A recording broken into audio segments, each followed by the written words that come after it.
ఇప్పుడు ఆ గగన్ గాడు అల్లుడు గారిని పిచ్చ కొట్టుడు కొట్టేశాడు. పిన్ని కాస్త మర్యాదగా మాట్లాడు. అపూర్వ, అత్తయ్య అన్న దాంట్లో తప్పే ఉందిలే. వినడానికి కాస్త కఠినంగా అనిపించినా ఇంచుమించుగా నన్ను ఆ గగన్ గాడు అలాగే కొట్టాడు.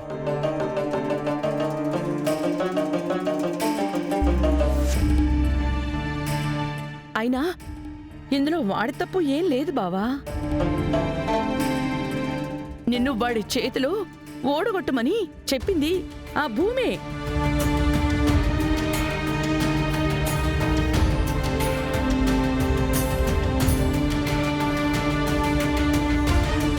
నిన్న దాని పుట్టిన సందర్భంగా నీ ఆశీర్వాదం కోసం అదొచ్చిందని అవమానించి పంపించావన్న పగా దాని మనసులో పెట్టేసుకుంది బావా. మన భూమిని మనింట్లో అవమానిస్తే తను మాత్రం నిన్ను నలుగురిలో అవమానపడేలా చేసింది బావా.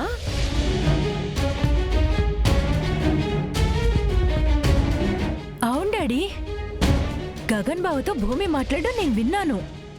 ఎలాగైనా నిన్ను ఓడించాలని, నీ ఓటమి చేతులతో భూమిని దీవించేలా చేయాలని గగన్ బావతో చెప్పడం నేను విన్నాను డాడీ.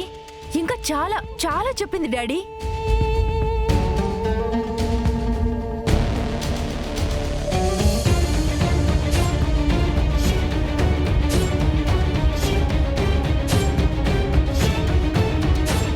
గెలిచిన మాట వరకు ఓకే.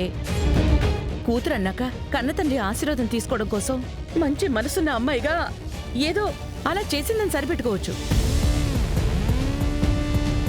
కేవలం ఓడించడానికి అనుకున్నా, లేకపోతే ఏకంగా కర్రసాము పోటీలని పెడుతూ ఆ గగన్ గాడితో బావని చంపించాలనుకుంటుందా?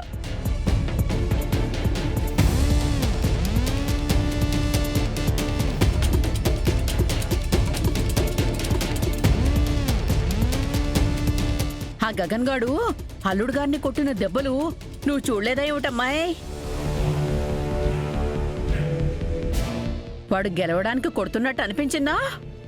ఏకంగా మన అల్లుడు గారిని చంపేయాలని కొట్టినట్టు అనిపించలేదు? అవును డాడీ, గగన్ బావా మీ డాడీని గెలిచేలా కొడతాను అంటే ఆ భూమి చచ్చినా పర్లేదని చెప్పడం విని నేను షాక్ అయ్యాను.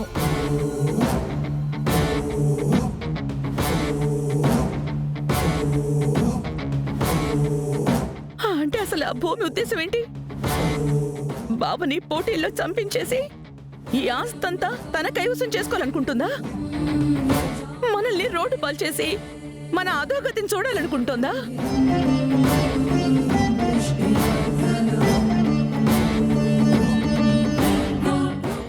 అనుకుందా అని ఇంకా ప్రశ్నిస్తావేమిటమ్మాయి? నీ ప్రశ్నలే సమాధానాలు. మన పతనమే ఆ అమ్మాయి లక్ష్యం.